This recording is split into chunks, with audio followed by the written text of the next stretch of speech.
Google के पुराने प्रतिद्वंदी फेसबुक द्वारा कराया गया हाल की का एक अध्ययन इस ओर संकेत करता है कि फेसबुक का एल्गोरिदम मनुष्य के व्यक्तित्व और रुझानों को परखने के मामले में पहले ही लोगों के दोस्तों, अभिभावकों और जीवन साथियों से बेहतर साबित हो चुका है। यह अध्ययन उन 86,220 स्वैच्छिक भागीदारों पर किया गया था जिनके फेसबुक अकाउंट है और उन्होंने 100 विषयों की व्यक्तित्व संबंधी प्रश्नावली को पूरा किया था।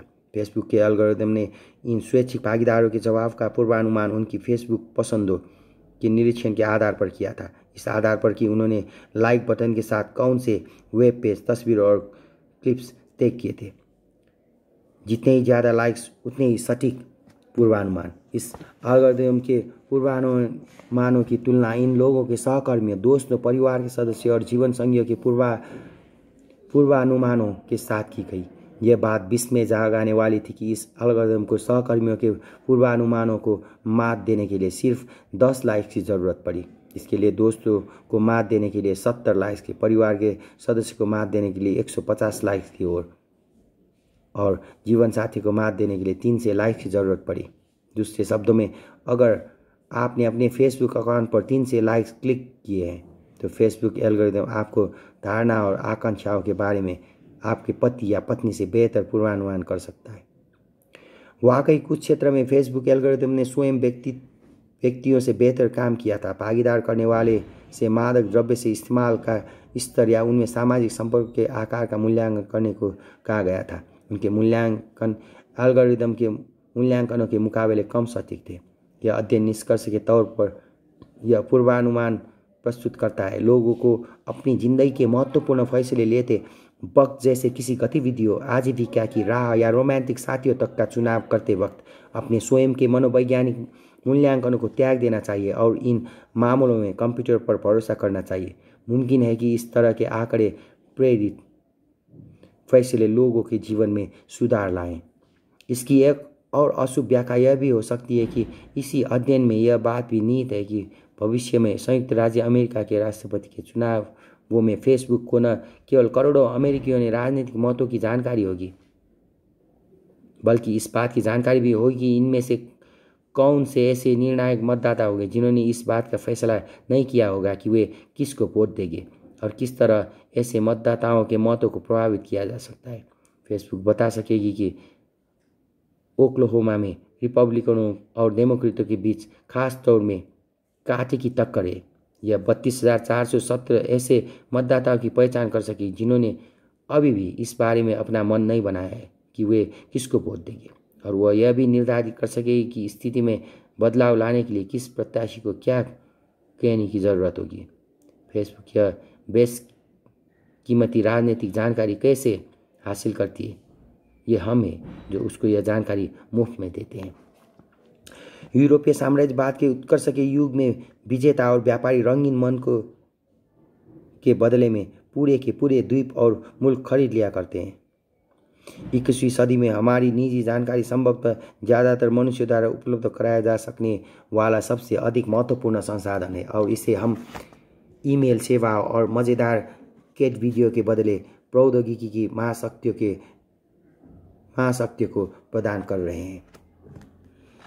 ज्ञानी मार्गदर्शक से लेकर संप्रभु सत्ता तक, जैसे कि गूगल, फेसबुक और अन्य एल्गोरिदम सर्वज्ञ मार्गदर्शक बन जाते हैं, वे बहुत आसानी से एजेंटों और अंततः संप्रभु सत्ताओं का रूप ले सकते हैं।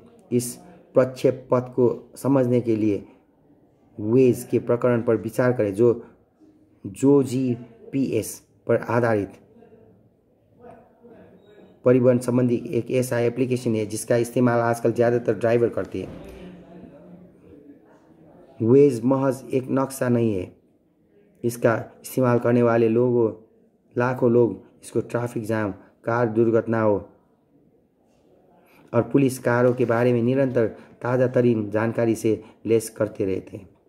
लिहाजा वेज आपको वाहनों के भारी भीड़भाड़ वाले इलाकों से अलग रास्तों पर मोड़ना चाहता है और वह आपको सबसे ज़्यादा मुमकिन फुर्तीले मार्ग से आपके गंतव्य तक पहुंचाता है।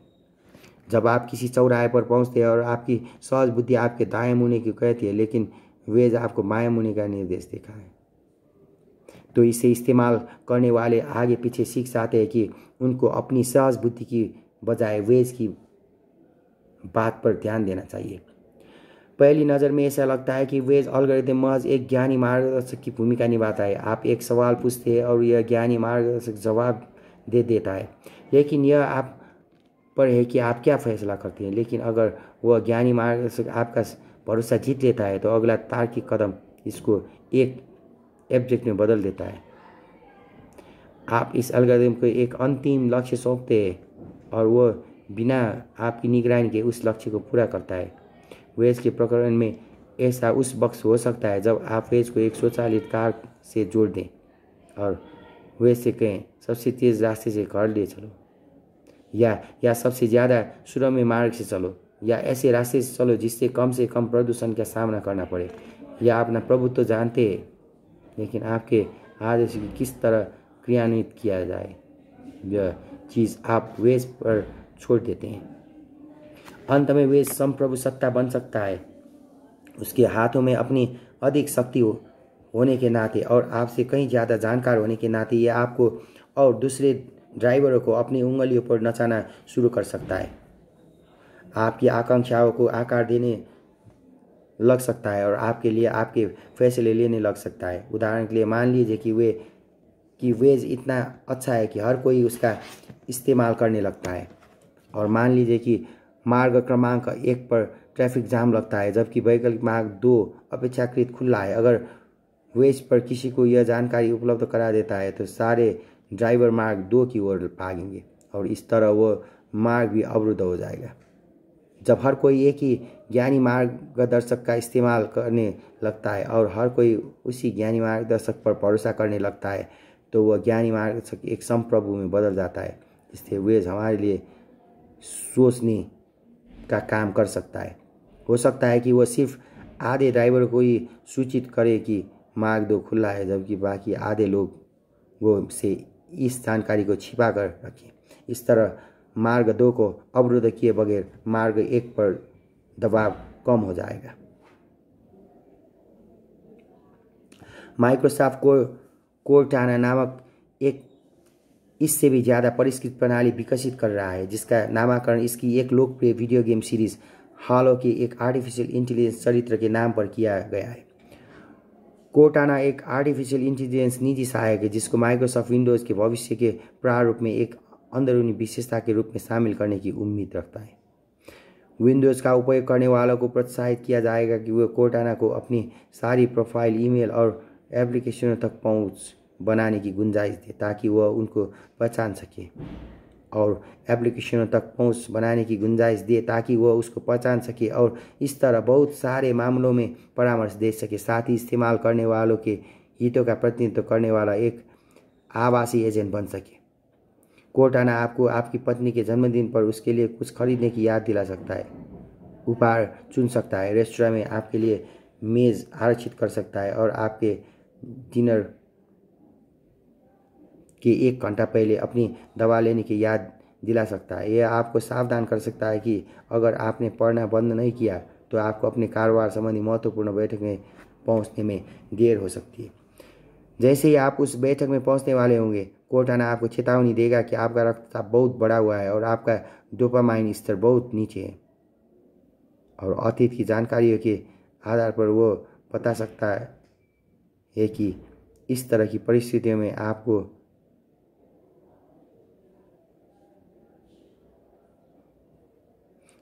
द्वारा कारोबार संबंधी गंभीर भूलें हो जाया करती है। इसलिए बेहतर होगा कि आप चीज़ों को अनिश्चित की स्थिति में रखें और किसी तरह की वचनबद्धता से या किसी सौदे पर दस्तखत करने से बचें। जैसे ही कोर्टाना एक ज्ञानी मार्गदर्शक के सब्जेक्ट में बदल जाते हुए अपने मालिक की ओर से एक दूसरे की बातचीत करने लग सकते हैं। इसकी शुरुआत पर्याप्त मासूम ढंग से हो सकती है, जिसके तहत मेरा कोर्टाना आपके कोर्टाना से संपर्क कर मुलाकात के लिए किसी एक जगह और समय पर मिलने की राजी हो सकते हैं। अचानक जिस कंपनी द्वारा मुझे नौकरी पर रखे जाने की संभावना है वो मुझे कह सकती है कि मुझे उसके लिए अपना CV भेजने की ज़रूरत नहीं है, बल्कि मैं इतना भर करूँ कि उसके कोर्टाना को मेरे कोर्टाना से पूछताछ करने की इजाज़त दे दूँ। या यह भी मुमकिन है कि मेरे संभावित प्रेमी का कोर्टाना मेरे कोर्टाना से संपर्क कायम कर ले और दोनों यह फैसला करने के लिए नोट्स का मिलान करें कि यह वैवाहिक रिश्ता ठीक होगा या नहीं, और इन कोर्टाना कि हम दोनों इंसानी मालिक इस पूरी प्रक्रिया से अनभिज्ञ बने रहे। जैसे ही कोर्टाना को प्रभुत्व हासिल होता जाएगा, वो अपने मालिक के हितों को बढ़ावा देने के लिए एक दूसरे के साथ इस तरह की कूटनीतियाँ बरतना शुरू कर सकते हैं, जिससे कि आजीविका या विवाह संबंधी लेन देन के क्षेत्र में आपकी कामयाबी आपकी कोर्टाना की गुणवत्ता पर निर्भर करने लग सकती है। सबसे ज़्यादा ताज़ा तरीन कोर्टाना के संपन्न मालिक कोर्टाना के पुराने संस्करणों के गरीब मालिकों पर निर्णायक बढ़त की स्थिति में होंगे। लेकिन इस सब का सबसे ज़्यादा अंधेरा पक्ष कोर्टाना के मालिक की पहचान से संबंध रखने वाला है। जैसा कि हम देख चुके हैं, मनुष्य इंडिविजुअल नहीं है और उनका कोई एक अलौकिक स्वतः नहीं है, तो फिर कोर्टाना किसका हित साधेगा? मान लीजिए कि मेरा बयानकर्ता स्वतः नए साल पर संतुलित आहार लेने और रोज़ जिम जाने का संकल्प करता है। एक हफ्ते बाद जब जिम जाने का वक्त आता है तो मेरा अनुभवकर्ता स्वतः कोर्टाना को टीवी चालू करने की पिज्ज़ा का ऑर्डर देने का निर्देश दे रहा है। ऐसे में कोर्टाना को क्या करना होगा? वो अनुभवकर्ता स्वतः की आज्ञा मानेगा या बयानकर्ता स्वतः द्वारा हफ्ते भर पहले किए गए संकल्प के अनुरूप आचरण करेगा। आपके मन में ये ख्याल आ सकता है कि क्या कोर्टाना वाकई उस अलार्म घड़ी से भिन्न है जिससे बयानकर्ता स्वतः शाम के समय अलार्म भर देता है ताकि अनुभवकर्ता स्वतः काम के समय जाग सके। लेकिन कोर्टाना के पास मुझे नियंत्रित कर सकने वाली शक्ति एक अलार्म घड़ी से कई ज़्यादा होगी। अनुभवकर्ता स्वतः अलार्म घड़ी के बटन को दबाकर अलार्म को खामोश कर सकता है। इसके विपरीत कोर्टाना मुझे इतनी अच्छी से समझता होगा कि उसको यह बात अच्छी तरह से मालूम होगी कि उसको ठीक कौन से अंदरूनी बटन दबाने की ज़रूरत है जिससे कि वे उसको सलाह मानो। माइक्रोसॉफ्ट का कोर्टाना इस खेल में शामिल अकेला खिलाड़ी नहीं है। गूगल नाउ और एप्पल का सीरी भी इसी रास्ते पर है। अमेज़न ने भी ऐसे एल्गोरिदम को काम पर लगा रखा है जो लगातार आपका अध्ययन करते रहते हैं और फिर अपना इस संचित जानकारी को इस्तेमाल उत्पादों की सिफारिश के लिए करते हैं। जब मैं किसी वास्तविक पुस्तक की दुकान पर जाता हूं तो मैं अलमारी के बीच भटकता हूं और सही पुस्तक के चुनाव के लिए अपनी अनुभूतियों पर भरोसा करता हूं। जब मैं अमेज़न की आभासी दुकान का भ्रमण करता हूं तो तत्काल एक एल्गोरिदम प्रकट होता है और मुझसे कहता है, मैं जानता हूं कि अतीत में आप कौन सी पुस्तकें पसंद करते रहे हैं। इससे मिलती जुलती अभिरुचि रहने वाले लोग यह या वह नई पुस्तक पसंद करते हैं। और यह महज शुरुआत है। आज संयुक्त राज्य अमेरिका में ज़्यादातर लोग छपी हुई पुस्तकों में ज़्यादा डिजिटल पुस्तकें पढ़ते हैं। अमेज़न के किंडल जैसे उपकरण पढ़ने के दौरान इनका इस्तेमाल करने वाले से संबंधित जानकारी एकत्र करने में सक्षम है। उदाहरण के लिए आपका किंडल इस पर निगाह कर सकता है कि पुस्तक के कौन से हिस्से अपने फुर्ती से पढ़े और कौन से हिस्से धीमी गति से पढ़े, कौन से पृष्ठ पर आपने विराम लिया और कौन से वाक्य पर पहुंचकर आपने पुस्तक को हमेशा के लिए छोड़ दिया। और किंडल को उन्नत रूप देकर उसको चेहरे की पहचान करने की अक्षम और जैव सांख्यिक संवेदियों से युक्त कर दिया जाता है,